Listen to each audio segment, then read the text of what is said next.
Buenos días a todos. Después de la intervención del presidente de CEPIME habrá un turno de preguntas. Las podéis realizar a través del chat de Zoom. Luego, en el resto de preguntas de la jornada no habrá turno de preguntas. Muy buenos días. Buenos días, muchísimas gracias por conectarse con nosotros, por estar hoy con nosotros en esta jornada que desde CEPIME titulamos La situación financiera de las pymes, los problemas de solvencia. Y muchísimas gracias por estar ahí detrás. Desgraciadamente, no de forma presencial, seguimos utilizando la tecnología, pero también es cierto que nos permite de alguna forma mantener el trabajo y la actividad viva. Objetivo de esta jornada que convocamos de CEPIME, pues es analizar esas diferentes opciones que estamos poniendo encima de la mesa durante la última semana, ya me atrevería a decir incluso meses, para salvar esa crítica situación que está teniendo la empresa. Llevamos semanas pidiendo esas ayudas directas a la empresa, puesto que sin ellas difícilmente se podrán salvar ese tejido productivo mayoritario en España, esa pequeña y mediana empresa, y con ella, y yo siempre os digo, el empleo tan necesario en esta situación. Yo pongo el ejemplo claro y evidente, y perdonadme que sea posiblemente muy simple, pero imagínense todos ustedes un depósito y lo llenamos del líquido que crean conveniente, da igual, y tiene dos grifos, uno de fondo y otro de arriba para meter ese líquido, para verter ese líquido. Abrimos el grifo del fondo, lo abrimos a tope y cerramos el grifo del ingreso. Eso es lo que está atravesando la empresa. Si no hacemos absolutamente nada, si esperamos a que el grifo se abra, si esperamos a que la vacuna venga para que el grifo se pueda abrir, permitidme que entrelace el símil con la realidad, el final lo conocen todos ustedes. Grifo abierto de fondo, grifo cerrado arriba. Exacto, el depósito se vacía, el depósito queda totalmente fuera de juego, realmente se queda vacío. Nosotros venimos a una vez más poner encima de la mesa, y lo hacemos con expertos, para aquellas medidas, aquel conjunto de medidas que necesita la pequeña y mediana empresa para salir de esta situación, porque estamos convencidos que no solo una medida podrá ser suficiente para atajar esta grave crisis, esta grave situación que está atravesando la pequeña y mediana empresa. Y pretendemos convencer al Gobierno, y se lo decimos públicamente hoy, se lo decimos en privado en todas las reuniones que mantenemos con ellos. Hay que compartir esta situación, este coste que está atravesando, que está soportando la pequeña y mediana empresa, lo tenemos que compartir con alguien, en este caso con el Gobierno de España, con las medidas que aporte el Gobierno de España. Y como decía, ese conjunto de medidas, no solo una, que puedan favorecer volviendo al símil del depósito, ese grifo de arriba totalmente cerrado, necesita unas mangueras auxiliares para ir rellenando el depósito. O también es válido cerrar un poco esas obligaciones. Tenemos obligaciones como alquileres, como pagos a nuestros proveedores, nuestros acreedores, nuestras entidades financieras, nuestra administración, nuestros impuestos. El grifo de fondo también se puede cerrar un poco y compartirlo con esa entrada de mangueras auxiliares de recursos en la empresa. Necesitamos favorecer la entrada de capital. Y proponemos, como los préstamos participativos, que ahora veremos, incentivar fiscalmente la inversión en las pymes. Hay que ser atractivo, tenemos que convertir atractivo que la gente invierta, que las personas puedan invertir en la empresa. Hemos pedido ayudas directas como tal, para ayudar a la empresa. Medidas fiscales, lo hablamos, ampliar aplazamientos de impuestos, reducir moras, vacaciones fiscales en algunos casos serán necesarias si queremos mantener el tejido productivo. Hay que facilitar que las empresas pequeñitas, las micro, las más pequeñitas, nos podamos dar la mano y nos podamos fusionar y arrancar proyectos nuevos en esta difícil situación. En definitiva, como conclusión, una vez más ponemos encima de la mesa, necesitamos urgentemente medidas para salvar al tejido productivo y para salvar, por tanto, al empleo. Y no solo no solo medidas para resistir el choque que está atravesando la empresa, sino también para pensar, y tenemos la obligación de pensar, y el Gobierno de España tiene la obligación de pensar en el día D+1. Cuando ese grifo superior se vaya abriendo por actividad, tenemos que ver en qué situación hemos dejado el depósito, porque si realmente hemos dejado unas empresas altamente endeudadas, no podrán competir con todo su entorno europeo, porque hay otros países que, como ya hemos repetido en reiteradas ocasiones, están administrando unas medidas, se están dopando a sus empresas, cosa que desgraciadamente en España a día de hoy no lo tenemos.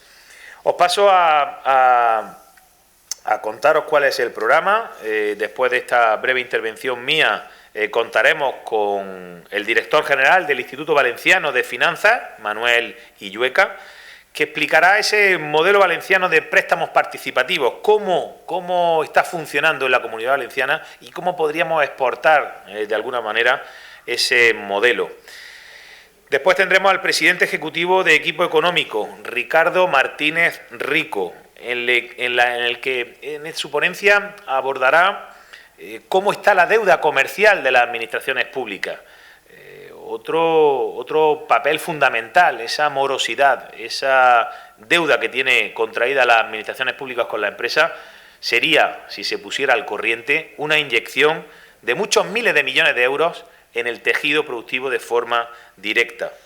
Hablaremos con el director de Corporate Finance de AFI, Pablo Mañueco, en la que nos abordará esa necesaria recapitalización que necesita la empresa. Los balances de la empresa cada día están más deteriorados y realmente si queremos competir en el día de mañana tendremos que adecuar esos balances, tendremos que inyectar capital. Tendremos también al director del área fiscal de Equipo Económico, Salvador Ruiz Gallud, en el que desgranará esas medidas fiscales que actualmente nos está ofreciendo el Gobierno de España a la pequeña y mediana empresa y cuáles debieran ser aquellas medidas fiscales que pueden realmente aliviar la situación que está atravesando la pequeña y mediana empresa. Y por último, clausurará el director de Economía del Banco de España, Óscar Arce, en el que, con rigor, nos contará la situación financiera que está atravesando hoy, actualmente, la empresa española y especialmente la pequeña y mediana empresa. Así que, estando a vuestra entera disposición y esperando y deseando que, una vez más, el poner encima de la mesa, e incluso con vuestra ayuda, contar cuáles son las necesidades que tiene la empresa española para que, de una vez por todas, el Gobierno de España apueste por mantener el tejido productivo de nuestro país. Muchas gracias.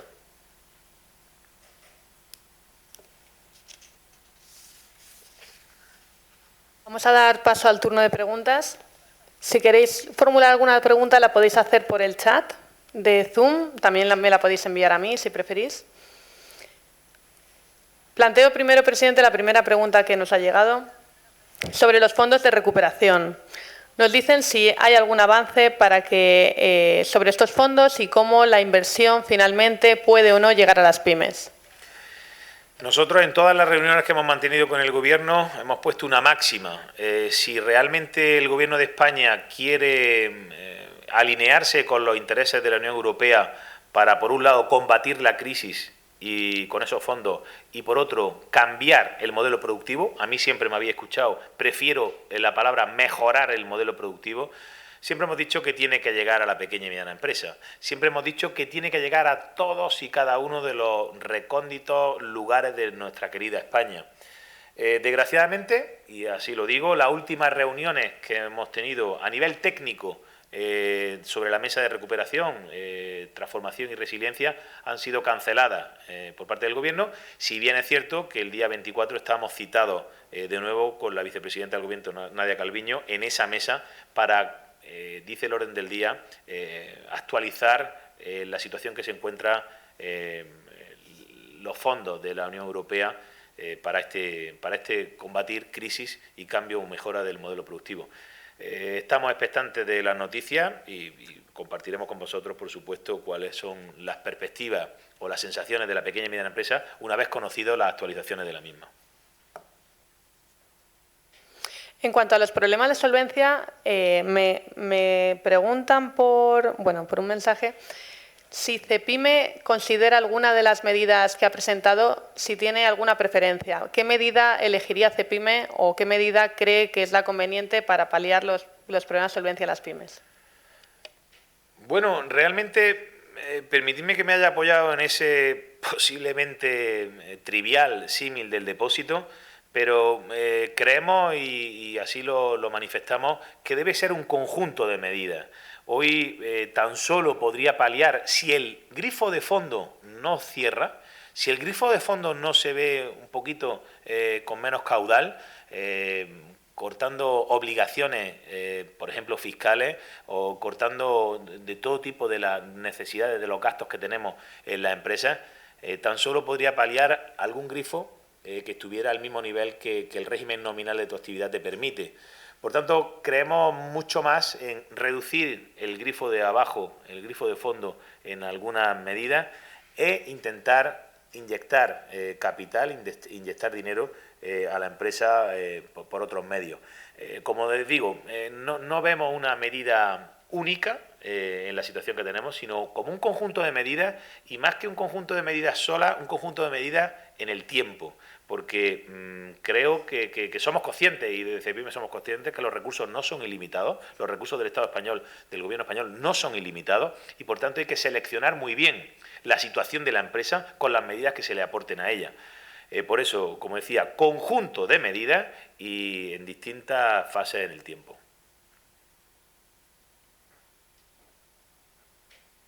Bien, una pregunta que nos plantea Radio Nacional de España.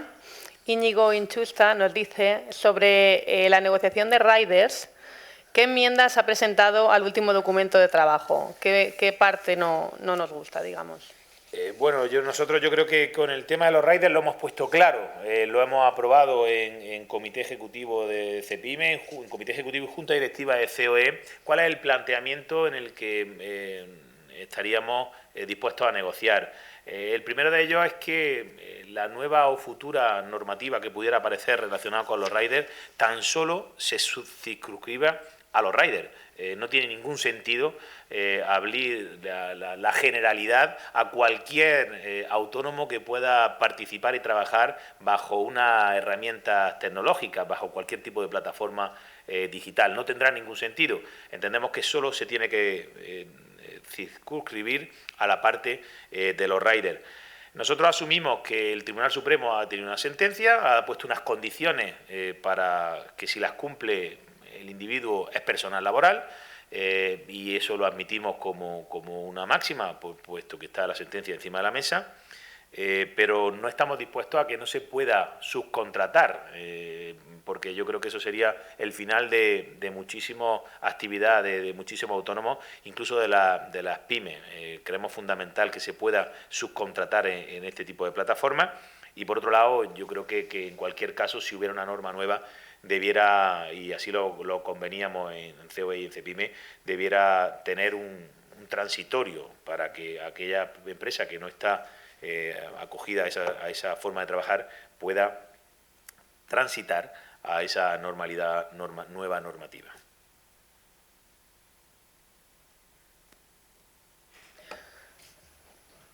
Muchas gracias. Nos preguntan en el chat, Marisa Ruiz, si hay medidas especiales para nuevas inversiones.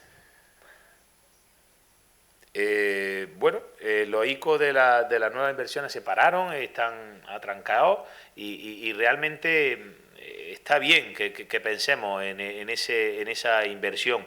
Nosotros lo decíamos, y lo decía yo al final de mi intervención como conclusión. No tiene ningún sentido tan solo mirar la situación en el momento en el que estamos. Hay que mirar en el día D+1, y ese día D+1 ha de dejar una empresa que sea competitiva. Por eso muchas de las medidas deberán de ayudar a aliviar los balances, a mejorar los balances, para que se pueda, eso que me estaban preguntando, invertir. Desgraciadamente hay una gran parte de la pequeña y mediana empresa española que no está en disposición de invertir, y realmente sin inversión no habrá progreso. Por eso, medidas de choque en el tiempo para atajar esta grave situación, esta crisis, esta sangría que está sometida la pequeña y mediana empresa, y por supuesto también herramientas para poder invertir y mejorar y ser competitivo, en definitiva, en los mercados en los que participamos. Bien, nos llega otra pregunta sobre las demandas que estarían preparando el sector de hostelería al Estado. Nos preguntan varios periodistas, voy a formular una pregunta y si alguno de vosotros consideráis que no está todo respondida, pues formulo alguna otra. ¿Cómo valoran la decisión de la plataforma La Hostelería de Todos, que aglutina más de 1000 reclamaciones patrimoniales al Estado por los cierres desde el 14 de marzo? Que apueste por buscar una solución a sus problemas en los tribunales. Prevé presentar las primeras 100 mañana, las lleva al despacho Cremades y Calvo Sotelo, piden hasta el 65% de facturación en un año normal.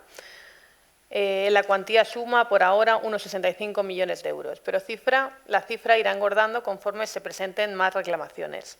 Nos pide una valoración de Cepime si compartimos esta decisión. Bueno, nosotros yo creo que desde Cepime y hostelería forma parte de esta familia de pequeñas y medianas empresas españolas, respetar al máximo los caminos que cada uno entiende que le asiste a nivel jurídico. Yo creo que nosotros decíamos un poco en el planteamiento, y yo decía antes que lo que buscamos es compartir esa situación crítica que está atravesando la empresa con el esfuerzo también por parte del Gobierno. Y en este caso, pues yo creo que la hostelería ha cogido el camino que cree que le asiste la razón, llevará a los tribunales su petición y serán estos los que dictaminen si la tiene o no la tiene. Nosotros máximo respeto a cómo, de alguna forma, en este caso la hostelería intenta buscar salvarse, buscar mantener a la empresa abierta, mantener a la empresa viva. En definitiva, al final, cuando uno le van cortando sus salidas, cuando no encuentra alguna salida, pues tiene que recurrir a aquello que le queda. Y entiende la hostelería que es el camino de los tribunales, y nosotros respetamos y estamos atentos a cualquier devenir del mismo. Pero insisto, si posiblemente la pequeña y mediana empresa relacionada con la hostelería hubiese tenido medidas de estas que estamos diciendo esta última semana encima de la mesa, pues igual no hubiera cogido el camino de la reclamación judicial. Defensa de los intereses legítimos y por tanto, a esperar qué ocurre con ello. Otra pregunta sobre los fondos Next Generation. Buenos días. ¿En qué medida las pymes podrán beneficiarse de los fondos Next Generation si no se consiguen los consorcios necesarios para optar a dichos fondos? Lo pregunta David Martínez. Pues mira, David, nosotros en las reuniones que participamos en la mesa de recuperación, transformación, recuperación y resiliencia, venimos a pedirle al Gobierno, y se lo hemos hecho formalmente, que en cualquiera de las 3 vías que entendemos que puede llegar a la empresa, el dinero a la empresa, al tejido productivo, ya sea por esa conformación de los proyectos PERTER, esos proyectos tractores, ya sea por la vía de las subvenciones, que están por definir, o ya sea por la propia adjudicación en los compromisos y en los proyectos que va a acometer el Gobierno de España en sus distintas fases, en sus distintos ministerios, etcétera, o en sus distintos proyectos. Nosotros le pedimos al Gobierno de España que, para que realmente estemos seguros que va a llegar al tejido productivo, cualquiera de esas medidas tenga la obligación de tener un tanto por ciento destinado a la pyme. Y será la única garantía de que realmente el dinero llega a la pyme. Si en cualquiera de esas 3 vías que entendemos que es cómo puede llegar el dinero al tejido productivo, repito, los proyectos tractores, las subvenciones o los proyectos que acometa el propio Gobierno, debieran tener un tanto por ciento reservado y obligatoriamente para la pequeña y mediana empresa. Esa sería la garantía real de que llega a todo el tejido productivo español los fondos.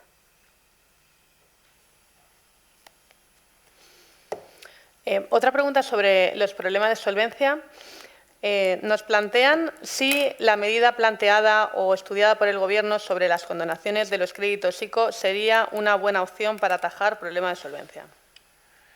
Esta es la pregunta del millón. Ahora, encima de la mesa, desgraciadamente, después del elenco de la cantidad de medidas que hemos puesto encima de la mesa, parece que se reduce esa cuestión a los préstamos ICO. Nosotros venimos diciendo que los préstamos ICO, y hay que decir, y hay que poner encima de la mesa, que los datos de los que disponemos, tan solo el 25% de las pequeñas y medianas empresas españolas tienen un ICO. Por tanto, dejar que el futuro de la viabilidad de la empresa española sea la condonación de los créditos ICO, parece que claramente no es la solución. Si entendemos como esa condonación como en una segunda fase para hacer más competitiva la empresa, para aliviar el balance de la empresa, sería una medida a tener en cuenta. Pero ojo que, como decía, no todas las empresas, tan solo el 25% de la pequeña y mediana empresa española tiene concedido un ICO. No quisiéramos pensar, porque una de las causas y de las consecuencias que tiene si hacemos como única medida la condonación de los créditos ICO es que el Gobierno reduciría la exposición que tiene con los avales que tiene prestados para la consecución de estos créditos. Por tanto, no es suficiente, ni muchísimo menos. Nosotros decimos que no es el momento procesal oportuno para aliviar los préstamos ICO. Se han aliviado con la carencia y con el plazo, la ampliación de plazo, y posiblemente en una segunda fase, cuando cerremos un poquito el grifo de desagüe, de sangre de ese depósito e incrementemos con otras mangueras auxiliares el depósito, estaremos en disposición de darle una repensada a los créditos ICO, si hay que condonarlos o si realmente lo que hay que hacer es ampliar el plazo tanto en carencia como en pago. Yo creo que hay que tener cuidado con el mensaje que mandamos a los mercados internacionales y de la seguridad que existe y de la situación que tiene actualmente la empresa española. Pero insisto, no es la panacea, ni muchísimo menos, en estos momentos, condonar parte del ICO. Nosotros decimos que el Gobierno tiene que apostar y que el Gobierno no puede ser un convidado de piedra. No pueden estar todas las medidas que el Gobierno pone encima de la mesa basadas en los esfuerzos de otros. Yo creo que el Estado español, el Gobierno español, tiene que mejorar su eficiencia en el gasto, invertir de forma eficiente en medidas para mantener la empresa. No vale, como decía, mirar hacia otro lado y cargar la medida en la espalda de otros. Y la última pregunta sobre pensiones. Íñigo Inchusta, de Radio Nacional de España, nos pregunta la valoración sobre las reformas planteadas por el Gobierno. ¿Cómo les suena la nueva fórmula de revalorización de las pensiones? Bueno, esto también está encima de la mesa. El diálogo social de pensiones ha tenido algún parón en alguna mesa técnica, pero seguimos trabajando. Yo creo que el tiempo apremia, y sobre la revalorización de las pensiones, nosotros siempre la posición que hemos tenido es que ha de ser sostenible. Nosotros, y desde CEPIME, le decíamos el otro día al Gobierno dos aspectos fundamentales. Uno, la palabra competitividad. Tengámosla siempre presente, la palabra de competitividad. ¿Qué ocurre si le metemos más presión a la empresa, si recurrimos a sacar más recursos de la empresa? ¿Qué ocurrirá con la competitividad del sistema económico de la empresa? Y por tanto hay que tenerlo en cuenta para el tema de pensiones. Y nosotros creemos que en el caso de la revalorización ha de ser sostenible. Ningún sentido tiene, y ponía el ejemplo el otro día, de tirar la manta para taparse el pecho, para taparse la boca, dejando los pies al aire. No tiene ningún sentido. Yo creo que hay que hacer un compendio que sea realmente sostenible, porque pudiéramos poner índices y podríamos poner revalorizaciones de las pensiones que lleven al traste otras cajas, otros cajones del propio Estado, o incluso la competitividad del mercado productivo. Por tanto, sostenibilidad, la pregunta, por hacer solo a la que ha dicho, cualquier revalorización ha de ser enmarcada en esa sostenibilidad, que sea estable en el tiempo, porque si no, flaco favor habríamos hecho al sistema de pensiones y al Estado español. Pues muchísimas gracias, seguimos trabajando y ahora arrancamos esta jornada con la primera ponencia del director general del Instituto Valenciano de Finanzas, Manuel Illueca, en la que nos contará cómo están trabajando en la Comunidad Valenciana con esos préstamos participativos para que llegue el dinero a la pequeña y mediana empresa, a la empresa española, en este caso a la pequeña y mediana empresa. Muchas gracias y buenos días.